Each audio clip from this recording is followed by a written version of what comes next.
Bienvenue dans cette leçon sur les marques routières, un élément crucial pour réussir votre permis théorique. Commençons par la chaussée à voie centrale. Cette configuration dispose d'une seule bande pour les véhicules motorisés au centre, entourée de bandes latérales réservées aux cyclistes et aux cyclomoteurs de classe A. Les conducteurs doivent emprunter la voie centrale, mais peuvent utiliser temporairement les bandes latérales pour croiser ou dépasser, tout en veillant à ne pas mettre en danger les usagers de ces voies. Passons maintenant aux marques centrales. Ligne blanche discontinue.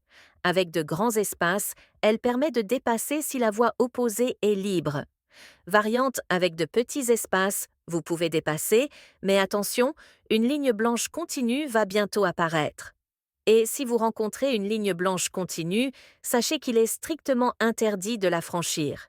Si vous êtes sur une route avec des lignes continues et discontinues, vous devez respecter la ligne de votre côté.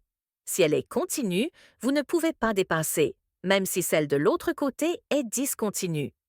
Lors de travaux, des bandes jaunes peuvent remplacer les lignes blanches. Leur signification reste la même, donc vous devez suivre ces marquages temporaires. Passons à la bande bus, une voie réservée aux véhicules de transport en commun. Il est interdit aux autres véhicules de l'utiliser. Les pistes cyclables sont délimitées par deux lignes blanches discontinues parallèles.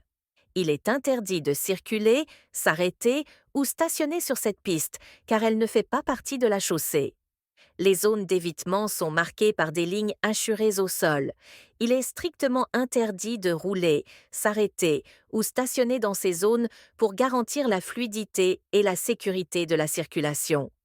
Les îlots directionnels servent à orienter la circulation. Il est obligatoire de les contourner par la droite. Les passages pour piétons sont formés de rectangles blancs parallèles sur la route, permettant aux piétons de traverser en toute sécurité.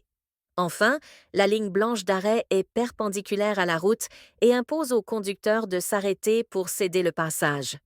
Elle est souvent accompagnée d'un panneau stop. Pour réussir l'examen du permis théorique B, il est fortement conseillé de suivre des cours en ligne. Si vous avez besoin d'un accompagnement personnalisé, nos séances de coaching en ligne, 100% avec un professeur, vous pourrez maîtriser ces règles à votre propre rythme.